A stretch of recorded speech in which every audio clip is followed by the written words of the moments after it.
ڈرامے کے next episode میں آپ لوگ دیکھیں گے کہ خرم پچھتا رہا ہے جگنو سے شادی کرنے کے بعد، کیونکہ اسے اس بات پر یقین ہوتا جا رہا ہے کہ جگنو اس سے شادی بالکل بھی نہیں کرنا چاہتی تھی، اور اس کا شک یہ ہے کہ وہ اسے نہیں بلکہ کسی اور کو پسند کرتی تھی۔ پوچھتا ہے خرم جگنو سے کہ آخرکار آپ نے مجھے اس دن بلا کر یہ کیوں کہا کہ میں اس شادی سے انکار کر دوں؟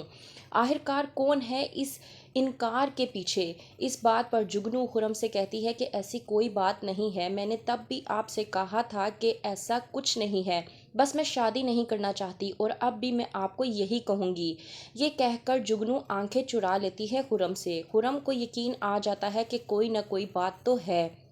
لے کر آتا ہے جب خرم جگنو کو بیانے کے بعد وہیں پر جب رسومات ہوتی ہیں تو جگنو کی حرکتوں سے خرم کو پوری طرح سے اندازہ ہو جاتا ہے۔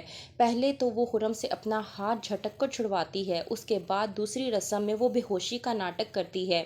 جب خرم کو ان باتوں کو لے کر شک ہوتا ہے تو وہ کرتا ہے شیری بھابھی کو فون اور کہتا ہے کہ آپ نے میرے ساتھ زیادتی کی ہے، جب آپ جانتی تھیں اچھے طریقے سے کہ جگنو مجھ سے شادی نہیں کرنا چاہتی تو پھر کیوں اس کو زبردستی میرے پلے باندھا ہے آپ نے؟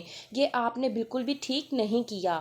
وہ پہلے بھی اس شادی سے انکار کر رہی تھی، لیکن آپ لوگوں نے زبردستی اس کی شادی مجھ سے کروا دی۔ یہ آپ لوگوں نے بالکل بھی اچھا نہیں کیا، اس کی زندگی بھی برباد کی اور میری زندگی بھی آپ نے برباد کر کے رکھ دی ہے۔ شری یہ بات سننے کے بعد پریشان ہو کر رہ جاتی ہے، کیونکہ وہ یہ نہیں سمجھ پاتی کہ آخرکار جگنو نے ایسا کیا کیا ہے جس کی بنا پر خرم اسے اتنی رات کو فون کر کے یہ سب کچھ کہنے کی کوشش کر رہا ہے۔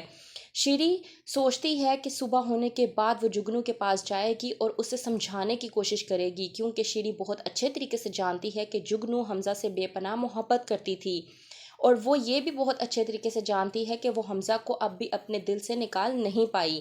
وہیں پر دوسری طرف سونیا جو اپنے والد کو دیکھ کر ان کے پاس جاتی ہے اور ان کا حال چال پوچھنے کی کوشش کرتی ہے، وہیں پر اس کی والدہ اس کو کہتی ہے کہ تم آخرکار کون ہو اور ہماری طبیعت کا کیوں پوچھنے کی کوشش کر رہی ہو؟ سونیا اپنی ماں کو بلانے کی کوشش کرتی ہے، لیکن وہیں پر اس کی ماں سونیا سے کہتی ہے کہ تمہاری ماں مر چکی ہے، ہمارا تمہارے ساتھ کوئی بھی تعلق نہیں ہے، بہتر یہ ہے کہ تم یہاں سے چلی جاؤ اور اپنی زندگی خوشی خوشی گزارو۔ سونیا گھر آ کر بہت زیادہ روتی ہے اور حمزہ کی پھپھو سے کہتی ہے کہ میری ماں مجھ سے بے انتہا محبت کرتی تھی، وہی ماں آج میری شکل تک دیکھنے کو تیار نہیں ہے۔